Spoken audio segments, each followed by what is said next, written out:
Welcome to my channel Mission Board Class 9th. Sample paper directorate education GNCT of Delhi शिक्षा निदेशालय राष्ट्रीय राजधानी क्षेत्र दिल्ली के द्वारा दिया गया सैंपल पेपर ये है। ये सैंपल पेपर कुछ समय पहले आज टुडे गवर्नमेंट स्कूल के टीचरों के वेबसाइट पे ये डाला गया। उसका 1 to 20 सम्स 1 मार्क्स का वो हम सॉल्यूशन इस वीडियो में देखेंगे। तो पहले ये ब्लूप्रिंट जो है एज इट इज आपको यही फाइनल पेपर में 80 मार्क्स का मिलेगा।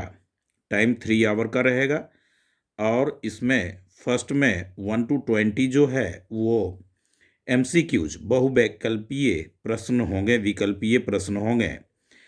और थर्ड पार्ट में सेक्शन बी से 5 सम होगा 2 मार्क्स का, 6 सम होगा 3 मार्क्स का, 4 सम होगा 20 मार्क्स का। 4 सम्स 5 मार्क्स का होगा, तो 20 मार्क्स का ये हो गया, 18 मार्क्स का ये हो गया, 10 मार्क्स का ये हो गया। इस तरह से 20, 18 और 10, 20 और 48 मार्क्स का ये 2 मार्क्स, 3 मार्क्स एंड 5 मार्क्स का रहेगा। बाकी के मूल्यांकन के लिए जो है वो केस बेस्ड आधारित, उसको केस बेस्ड सम्स बोलते हैं, वो आपको 4 मार्क्स का रहेगा। इस तरह का इसमें है, जहां आवश्यक हो इस तरह का अपना कैलकुलेटर का प्रयोग ना करें। कृपया प्रश्न का पहले प्रश्न क्रमांक अवश्य लिखें। इस तरह का इंस्ट्रक्शन दे रखा है, तो आपको ऐसे ही सॉल्व करना है। आइए अब हम कुछ सम्स को सरसरी तौर पे देखें। तो आप देखेंगे कि ये फर्स्ट सम है, पहले हिंदी में लिखा है, फिर इंग्लिश में लिखा गया है, ऑप्शंस हैं। इसी तरह से मैं 1 to 18 सम्स को लिख लिया हूँ। और 19 और 20 जो है वो असर्शन और रीजन वाला सम्स है, जो कि काफ़ी लेंदी होता है, तो वो मैं लिखा नहीं हूँ। इसी पेपर के हेल्प से मैं इसमें सॉल्व करूँगा। आइए सम नंबर फर्स्ट देखें। निम्नलिखित में से कौन सा समीकरण y अक्ष के समानांतर है? इंग्लिश में which of the following is the equation of the line parallel to y axis. अब आप देखें, समझें कि ये मान लीजिए कि आपका y एक्सिस है और ये है, तो ये x एक्सिस है। इस तरह को इस तरह से जो है आप ड्रॉ कर लें। समझने के लिए ये है x, मैं डायरेक्ट आंसर भी लिख सकता हूं, x डैश इसे कहेंगे। और वर्टिकल लाइन को y डैश कहते हैं, ये ओरिजिन हमारा होता है। मान लीजिए कोई पॉइंट अगर y का पैरेलल क्या हो सकता है? या तो इधर ये लाइन हो सकता है कहीं पर भी, या इस तरफ नेगेटिव में या पॉजिटिव में जो होगा वो y का पैरेलल होगा। तो यहाँ पे आप देखें क्या होगा, x का वैल्यू होगा। तो x का वैल्यू क्या है? x का वैल्यू 7 है। x इक्वल टू y, मान लो कि x भी 4 है, y भी 4 है, तो पॉइंट यहाँ पे आएगा। तो वो पॉइंट एक पॉइंट शो करेगा, तो वो तो सॉल्यूशन होगा नहीं, पैरेलल होगा नहीं। x plus Y 3, Y equals to इतना, तो y इक्वल्स टू ये तो x के पैरेलल हो जाएगा। इसलिए इसका राइट आंसर जो है हमारा a होगा। Right answer a, x equal to 7। Second sum में देखें, बहुपद एक्स स्क्वायर माइनस 9 में x का गुणांक, इंग्लिश में द कोफिशिएंट ऑफ x। तो x का तो कोई टर्म है ही नहीं, तो गुणांक क्या हो जाएगा उसका? 0। गुणांक 0। इस तरह से हम 1 मार्क्स का सम करेंगे। थर्ड सम देखें, सबसे छोटी प्राकृत संख्या द स्मॉलेस्ट नेचुरल नंबर 1 से स्टार्ट होता है। तो आप जानते हैं कि इसका आंसर जो है वो हमारा हो जाएगा बी पार्ट 1।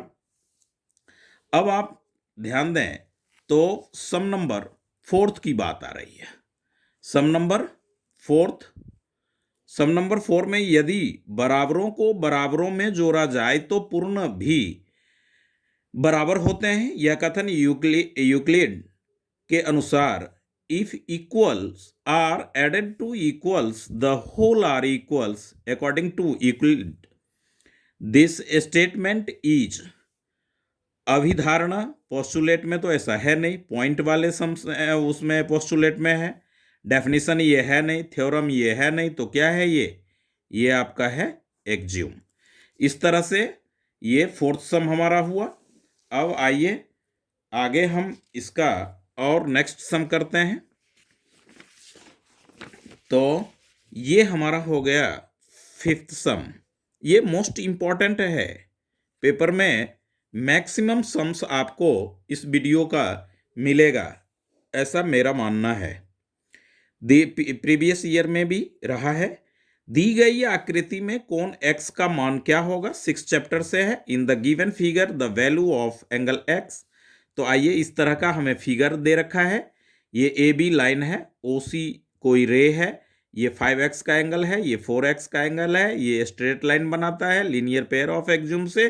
हिंदी मीडियम में रैखिक युग्म के कोण। तो आप लिखेंगे, यहाँ पे सॉल्यूशन देख लें, 5x plus angle A O C plus angle B O C, तो ये हो जाएगा 4x इक्वल्स टू 180 डिग्री आप लेंगे। और यहाँ लीनियर पेयर ऑफ एंगल्स यानी रैखिक युग्म के कोण, रैखिक युग्म के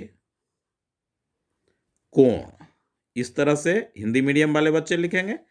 तो ये हो जाएगा हमारा 9x इक्वल्स टू 180 और x इक्वल्स टू 180 अपॉन 9, 920 जा 180। तो ये हो गए हमारे x का value 20 degree C. Option C हमारा हुआ राइट आंसर। वह बिंदु जिसकी कोटि 4 है और जो y अक्ष पर स्थित है, the point whose ordinate is 4 and which lies on y axis. आप जानते हैं कि y एक्सिस पे जो पॉइंट होगा x का वैल्यू वहां 0 होगा, और y हमारा 4 होना चाहिए, तो 0 और 4 इसमें मिल रहा है, x की वैल्यू 0 इसमें है, तो बी हमारा राइट ऑप्शन हुआ। बहुपद x प्लस 4 का शून्यक है, the zero of the polynomial x plus 4 is.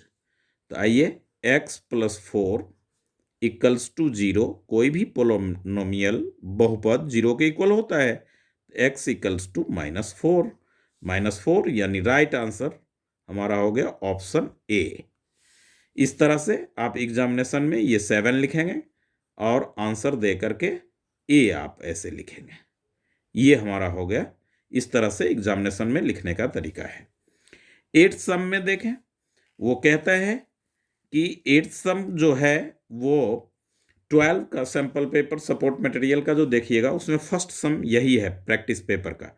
यदि s minus A equals to 8, s minus B equals to 12 centimetre और s minus C equals to 14 centimetre है, तो त्रिभुज का अर्ध परिमाप क्या होगा, यानी s का वैल्यू हमें निकालना है। और प्रीवियस वीडियो जो मैंने 12 चैप्टर का, जो कि 1 आवर का वीडियो है, उसमें ढेर सारे सम्स इस तरह के हैं। The semi perimeter of a triangle if s minus A equals to 8 centimetre, s minus B equals to 12 centimetre, s minus C equals to 14 centimetre is. तो आपका ये क्या हो जाएगा, इसका सॉल्यूशन आप देखें। सॉल्यूशन में लिखें s minus A equals to 8, s minus B equals to 12 और s minus C equals to 14। इन सब को आप ऐड कर लें, इन सब को ऐड करें तो s s s 3s होगा ये, और ये माइनस कॉमन लेंगे तो अंडर हो जाएगा a plus B plus C equals to, इधर RHS को भी प्लस कर लें तो ये आ जाएगा हमारा 34। अब देखें, आप सेमी पेरीमीटर में क्या लिखते हैं, s equals to a plus B plus c by में 2 इधर आ जाएगा, ये हो जाएगा 2s equals to a plus B plus c. तो a प्लस बी जहां है वहां पे आप लिखेंगे 2s, s equals to 34।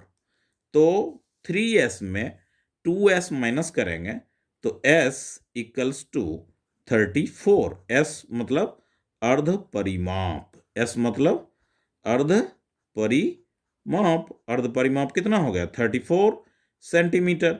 34 centimetre यानी राइट ऑप्शन जो है हमारा बी है। इस तरह से हमने सम नंबर 8 देखा। अब आप आए सम नंबर 9। इसका आगे का सम्स देखें।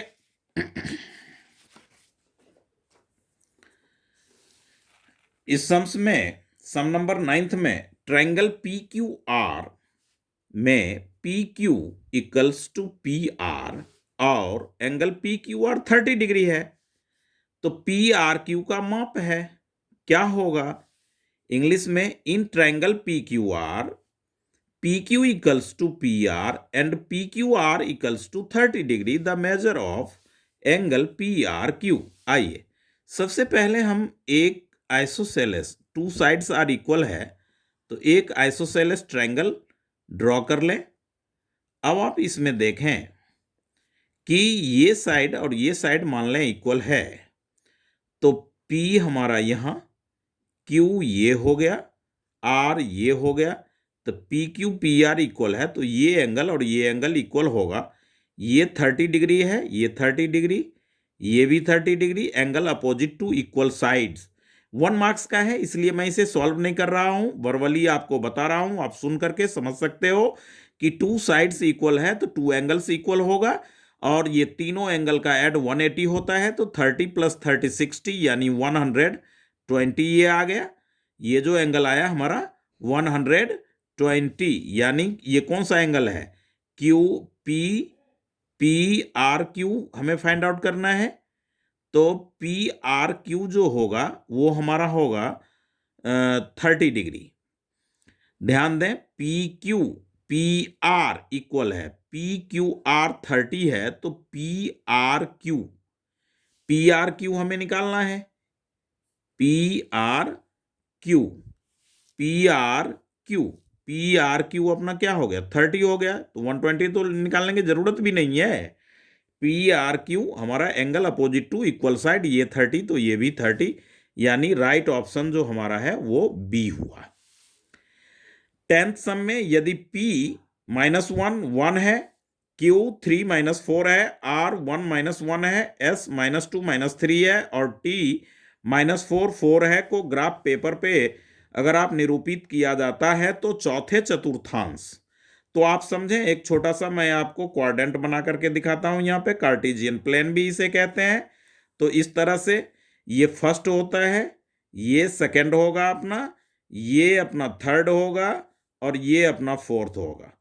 अब कहता है कि फोर्थ चतुर्थांश की बात कर रहा है कि फोर्थ क्वाड्रेंट में कौन कौन सा पॉइंट आएगा। तो फोर्थ क्वाड्रेंट में ये एक्स है तो राइट साइड में तो पॉजिटिव, एक्स की वैल्यू पॉजिटिव हो, और ये वाई है जो कि बिलो साइड में है तो नेगेटिव यानी वाई का नेगेटिव। तो पहला पॉजिटिव और दूसरा नेगेटिव किस किस में है?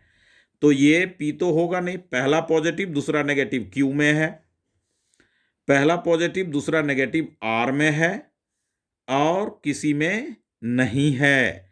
तो पी क्यू और आर किस किस में है? क्यू आर के पास चले, क्यू आर यानी राइट ऑप्शन हमारा हो गया बी।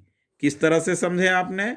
इसमें फर्स्ट क्वाड्रेंट में दोनों पॉजिटिव होता है, सेकेंड क्वाड्रेंट में एक्स नेगेटिव वाई पॉजिटिव होता है और थर्ड क्वाड्रेंट में दोनों नेगेटिव होता है। तो इसको कंपेयर किए, एक्स का वैल्यू पॉजिटिव वाई का वैल्यू नेगेटिव। तो क्यू में ये X positive Y negative, X positive Y negative, ये तो थर्ड क्वाड्रेंट का हो गया, ये सेकंड क्वाड्रेंट का हो गया, ये सेकंड क्वाड्रेंट का हो गया। तो फोर्थ क्वाड्रेंट में पूछ रहा था क्यू आर हमारा राइट ऑप्शन। इस तरह से ये हुआ। अब आप आए सम नंबर 11th में। तो देखें सम नंबर 11th को अच्छी तरह से ये सैंपल पेपर में भी आप देख सकते हैं। तो इस तरह का ये आपके पास दे रखा है, प्रिंट में फिगर दे रखा है, ये देखें। इसमें आप पढ़ भी लें, अच्छी तरह से लिख भी चुका हूं मैं, बट इंग्लिश में नहीं लिखा हूं, केवल हिंदी हिंदी में लिखा हूं इस सम्स को, 11 सम्स के लिए, बट आप समझ सकते हैं इसमें। कहता है ए बी और सी डी केंद्र ओ वाले एक वृत्त की दो बराबर जीवाएं, यानी A B equals to C D. तो आप क्या जानते हैं कि ये A B and C D are two equal कोड। इक्वल कोड जो होता है वो equidistance from the centre, यानी O Q equals to O P. ये तो आप लिख ही सकते हैं क्योंकि कोड आर्स इक्वल है। तो उसमें कहता है पी क्यू आर, ये P P O Q, P O Q ये वाला एंगल 140 है।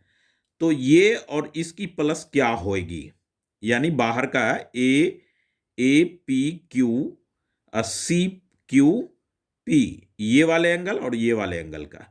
तो आप ध्यान दें, ये हमारा अंदर वाला और अंदर वाला ये 20-20 आ जाएगा, क्योंकि ये 140 है, 140 है, ये 20-20 आ गया। और सेंटर से जो कॉर्ड पे लाइन जाती है वो 90 डिग्री का एंगल बनाती है, आप जानते हैं। तो अंदर 20 है तो 90 में 20 गया तो 70, और ये भी 70, 70 70 मिलकर के क्या बन गया, 140। 140 कौन सा ऑप्शन है, सी। आइए अब इसे हम सॉल्व करके देखें। तो यहां पे स्पेस है हमारे पास, तो हम लिखेंगे कि ओपी सॉल्यूशन में OP equals to O Q, किस ग्राउंड पे, किस बेस पे हम लिख रहे हैं, तो यहां इंग्लिश में लिखेंगे chords are equal. Chords are equal लिखिए। अब हिंदी में लिखेंगे समान जीवा समान दूरी पे होता है, समान जीवाएं। तो समान दूरी पे होता है इसलिए ये इक्वल हो गया। अब ये जब इक्वल हो गया तो ये एंगल और ये एंगल भी हमारा इक्वल हो जाएगा।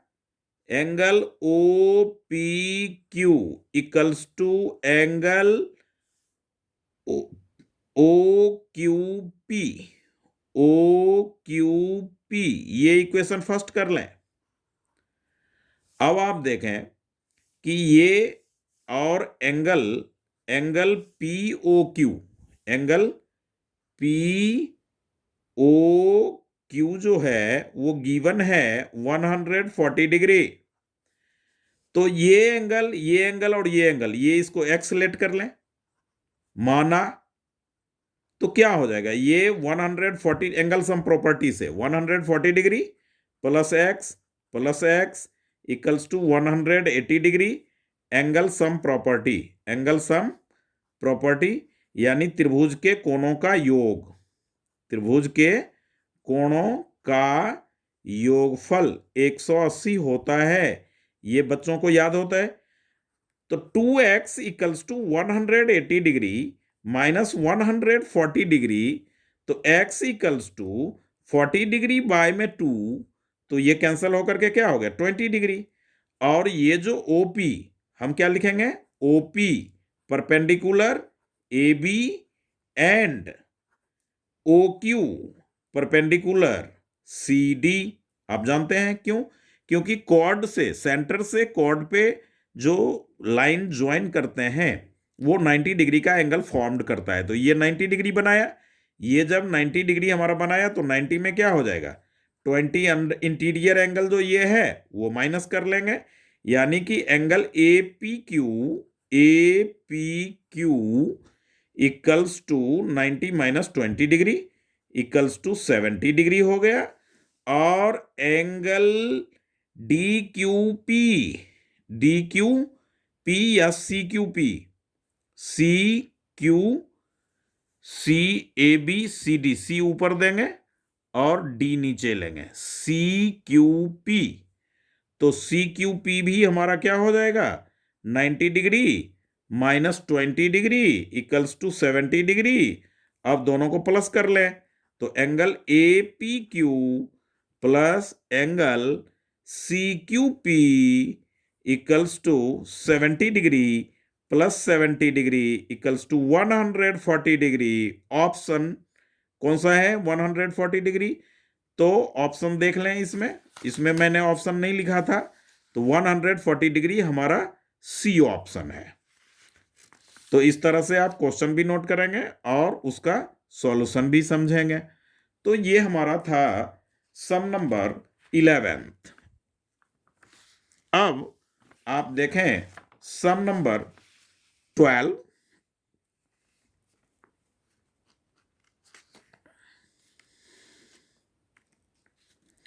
सम नंबर 12 में क्वेश्चन कहता है सम्स में कि √6 और √8 का मान क्या है। The value of √6 into √8। तो इसको सॉल्व कर लें। √6 into √8 equals to √6 into 8। Identities भी होता है, 1.6 का ये सम है। √a into √b, a into b। अब आपका हो जाएगा √2 इंटू 3। 8 का आप प्राइम फैक्टर करेंगे, 2 इंटू 2 इंटू 2। तो कितने 2 मिल गए आपको? 4 2। तो 4 2 में से 2 2 आप स्क्वायर रूट में आउट ऑफ स्क्वायर रूट करेंगे, बाहर करेंगे। 4 2 में 2 2 को और अंडर रूट, तो यानी 4√3। 4√3 आपका राइट आंसर हो गया ऑप्शन नंबर बी, सम नंबर 12 का। अब सम नंबर 13 देखें। निम्नलिखित में से कौन सा बहुपद है? तो आप जानते हैं 1 चैप्टर का जो मैं 1 मार्क्स का वीडियो प्रीवियस वीक में पोस्ट किया था, 1 चैप्टर का 20, चैप्टर 1 का 1 मार्क्स का 20 क्वेश्चन, उसमें ये सम्स है। अब वैसे भी आप समझ लें, यहां भी समझें कि बहुपद polynomial, which of the following polynomial, तो जिसके वेरिएबल का एक्सपोनेंट, पावर, घात नेचुरल नंबर होगा। तो ये तो नेचुरल नंबर नहीं है, डिनोमिनेटर में है तो इसकी पावर -1 हो जाएगी। तो नेचुरल नंबर कहाँ है? ये सी ऑप्शन में। तो राइट ऑप्शन हमारा सी है। केवल ये आपका क्या है? बहुपद है, पोलोनोमियल है। ये भी नहीं है क्योंकि इसकी पावर हो जाएगी हाफ, x⁻²। तो half is not a natural number. 14th सम में देखें, समान त्रिज्या r वाले एक शंकु और एक अर्धगोले का आयतन कहता है इक्वल है। तो शंकु की ऊंचाई क्या होगी? एकदम ठीक समझ है। इंग्लिश में a cone and a hemisphere of same radii are. तो दोनों का रेडियस क्या है? कोन और कोन का अगर वो फिगर देखना चाहते हैं तो आप ऐसे ड्रॉ कर सकते हो, और स्फेयर आप ऐसे लोगे। दोनों का ये रेडियस जो है आर है, तो इसकी एच क्या होगी? जबकि वॉल्यूम आर सेम। तो आप लिखें कि वॉल्यूम ऑफ कोन, सॉल्यूशन देखें, volume of cone equals to volume of sphere, यानी शंकु का आयतन, हिंदी में शंकु का आयतन इक्वल्स टू गोले का आयतन। ये सम्स में ही कह रहा है गोले का आयतन, ये आपको गिवन है। अब बात आई आइडेंटिटीज की, तो 1/3 पाई r² h और 4 हेमीस्फेयर है, तो अर्धगोला, यहां पे लिखेंगे अर्धगोला, हेमीस्फेयर सम्स में है। तो ये हो जाएगा 2/3 पाई r की क्यू। आप इसमें देखें, ये थ्री कैंसल कर लें, पाई कैंसल हो गया, h = हो जाएगा 2r की क्यू, और ये r² इधर आकर के डिवाइड होगा, तो r यानी h = 2r हमारा आंसर होगा। 2r किस में है? ऑप्शन ए में है। तो इस तरह से हम फाइंड आउट भी करेंगे और ऑप्शन में भी टिक लगाएंगे, ताकि समझने में कोई परेशानी ना हो, कोई प्रॉब्लम ना रहे। इजी है एकदम, सिंपल। हाँ, इस सम्स के लिए चैप्टर 13 के लिए आइडेंटिटीज, 2.5 के लिए आइडेंटिटीज मस्ट है, लर्न होना चाहिए।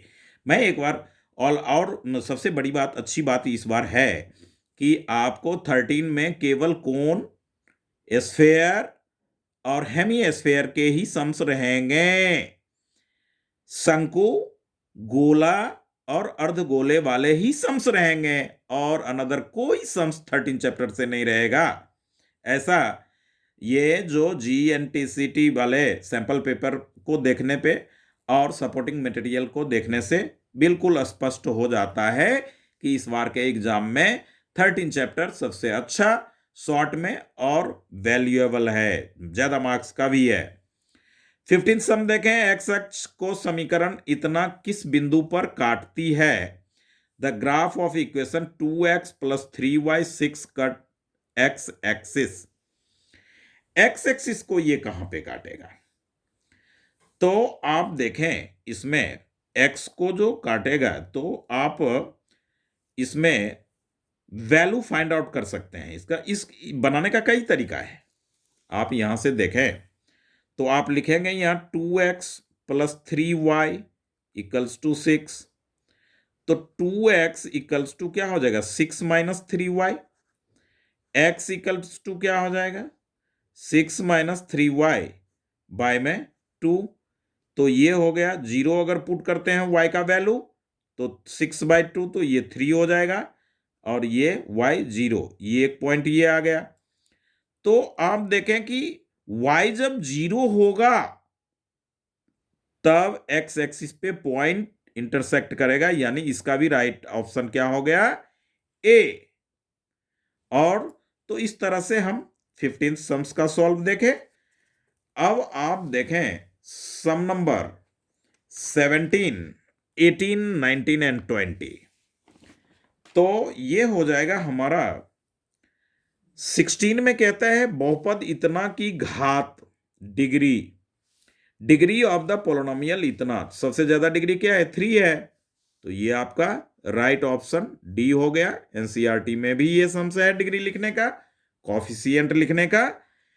तो 17 में देखें, एक समचतुर्भुज की भुजाओं के मध्य बिंदु को क्रम से मिलाने पर प्राप्त आकृति, इंग्लिश में द फिगर ऑफ टर्न। किस तरह का फिगर ऑफ टर्न का? By joining the mid point of the side of a rhombus. Rhombus के मिड पॉइंट को साइड करेंगे तो रेक्टेंगल बनता है। 8.2 में सम्स प्रूफ करने का भी है। 2 सम कंटिन्यू है। कहता है उसमें 8.2 एक्सरसाइज 8.2 एनसीईआरटी, उसमें कहता है कि रोम्बस के मिड पॉइंट को ज्वाइन करेंगे तो so that the required figure जो होगा वो रेक्टेंगल होगा, और उसके जस्ट बाद जो सम्स है वो रेक्टेंगल के मिड पॉइंट को ज्वाइन करने पे रोम्बस होगा। ऐसा सम्स दे रखा है, तो ये सब बात आप ध्यान रखें। 12 सेंटीमीटर ऊंचाई वाले एक, हाँ, इस तरह का मैं प्रीवियस वीडियो जो 12 का मैं सेंड किया था उसमें भी एक क्वेश्चन था जिसमें एल्टीट्यूड, इसमें तो एल्टीट्यूड 12 है, उसमें 9 था। तो सबसे पहले तो हम फिगर ही ड्रॉ कर लेते हैं। फिगर ड्रॉ करेंगे तो हमें क्या मिलेगा? इसकी हाइट जो है ये 12 हो गई। मान लीजिए ये साइड ए है हमारा और ये भी ए है और ये भी हमारा क्या है? ए है, क्योंकि इक्विलेटरल ट्रायंगल है, समबाहु त्रिभुज है। तो आप क्या लिखेंगे?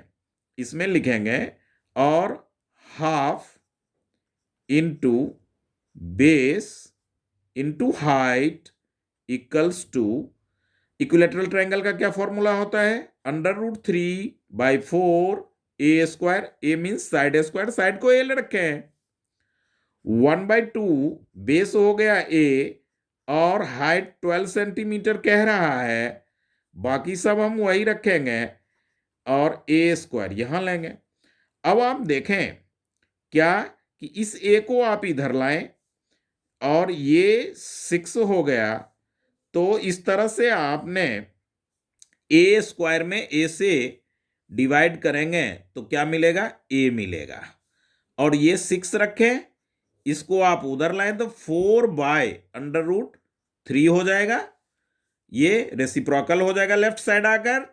तो ये हो गए आपके 24/√3। रेशनलाइज करें तो √3/3 इक्वल्स टू ए का वैल्यू जो हो जाएगा वो हो जाएगा 3 से कैंसिल करने पे 8√3। ये आ गया। हमें फाइंड आउट करना है क्षेत्रफल, एरिया। तो आप जानते हैं एरिया ऑफ इक्विलैटरल ट्रायंगल यही होता है। लिखना चाहते हैं तो लिख सकते हैं ताकि आइडेंटिटीज आपको ये लर्न रहे। एरिया ऑफ इक्विलैटरल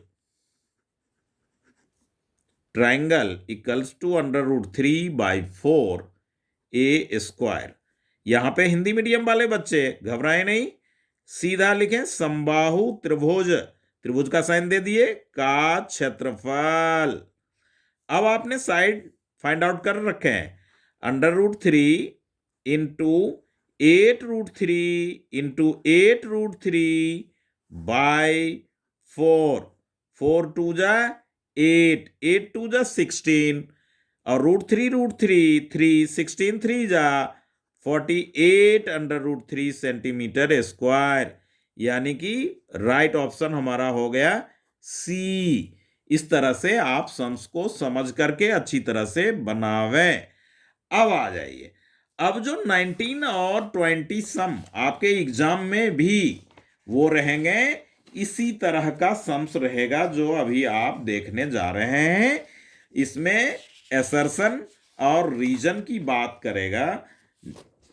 आइए अब देखें, ये जो है इसी में समझें कि अभिकथन, यदि इसको ए से, इसको इंग्लिश में असर्शन बोलते हैं, ये A B equals to P Q, assertion, assertion A दे रखा है, ए बी पी क्यू के इक्वल है, पी क्यू एक्स वाई के इक्वल है, तो ए बी एक्स वाई के इक्वल होगा, क्योंकि ये इसके इक्वल हो गया, ये इसके इक्वल होगा। ये एकदम सही है। अब कहता है जो वस्तुएं एक ही वस्तु के बराबर होती है वे एक दूसरे के भी बराबर होती हैं। तो ये कौन सा है? सॉरी, ये यूक्लिड का पोस्टुलेट और एक्जियोम जब आप पढ़ेंगे तो वहां पे साफ साफ लिखा है। तो ये दोनों अभिकथन और कारण सत्य है और कारण अभिकथन की सही व्याख्या है। तो ये राइट आंसर इसका हो गया ए। उसी तरह से अभी का इंग्लिश में देख लें, A B equals to A P Q, P Q equals to X Y. जब ऐसा रहेगा तो ए बी जो है वो एक्स वाई के इक्वल होगा। वही चीज इसमें रीजन में भी कह रहे हैं, things which are equal to the same thing are also equal to one another. तो ये हो गया राइट आंसर, इसका हो जाएगा A. Both assertion and reason are true, reason R is the correct explanation of assertion A. तो इसका जो ऑप्शन ए है वो हमारा राइट आंसर होगा। अभिकथन ए 6 सेंटीमीटर त्रिज्या है, 10 सेंटीमीटर तिर्यक ऊंचाई है, स्लेंट हाइट जिसे कहते हैं, वाले एक शंकु की ऊंचाई 12 सेंटीमीटर है 6 सेंटीमीटर रेडियस, 10 सेंटीमीटर ये, और हाइट हो गया आपका 12 सेंटीमीटर। एक समवृत्तीय शंकु की ऊंचाई, त्रिज्या और तिरछी ऊंचाई एक समकोण त्रिभुज बनाती है। ये तो बात सही है। अब आपको देखना होगा कि ये मामला क्या है। तो आप यहां पे देखें, पहले तो एक शंकु ड्रॉ करें, अच्छी तरह से क्लियर हो जाएगा आपका। ये है, मान लीजिए ये यहां पे है और ये यहां पे 90 डिग्री है, तो भाई ये क्या है? ये एल जो है ये तो हाइपोटेन्यूज ग्रेटर होना चाहिए, बट यहां पे क्या कह रहे हैं? ऊंचाई ये ग्रेटर है, तो इट इज रॉन्ग, ये गलत बात है, ये पॉसिबल हो ही नहीं सकता है। रेडियस जो है वो 6 सेंटीमीटर रहेगा और ये एल जो होगा वो 10 और ये 12। ऐसा कहां से? ये पॉसिबिलिटी राइट एंगल ट्रायंगल में ये पॉसिबिलिटी नहीं होगी। Hypotenuse is the longest side, कर्ण जो होता है वो सबसे लंबी भुजा होती है। तो ये ए तो भैया गलत है। अब आ जाइए, आप देखें कि आपका ऑप्शन कौन सा होगा कि दोनों अभिकथन ए कारण सत्य है, नहीं ए तो असत्य है, ए किसी भी हाल में सत्य नहीं है। क्यों सत्य नहीं है? उसका कारण है कि hypotenuse is the longest side of the right angle triangle उसी तरह से कर्ण सबसे लंबी भुजा होती है, जबकि यहाँ ऊंचाई दे रखा है 12 सबसे लंबी भुजा, तो ये रॉन्ग है। तो यहाँ पे देखें दोनों अभिकथन ए और कारण आर सत्य है, कारण आर अभिकथन ए की सही है। इसमें क्या कहते हैं, दोनों अभिकथन ए और कारण आर सत्य है, कारण आर अभिकथन की सही व्याख्या करता है, अभिकथन ए सत्य है। अब ए असत्य वाला कौन सा है, तो डी अपना आंसर हो गया। ये इसका 20वें का था। इस तरह से मोस्ट मोस्ट इंपॉर्टेंट है, प्लीज राइट टू इट, इसे लिखें। 1 मार्क्स को कम मत समझें, 20 मार्क्स सॉलिड। इसमें से 6-7 सम स्टैंडर्ड हो या बेसिक हो, एज इट इज मिलेगा भाई, सम पेपर में ना मिलने का। और अभी इस तरह के 2 मार्क्स के 3 मार्क्स के एकदम कंटिन्यूअस वीडियोज आप तक पहुंचता रहेगा।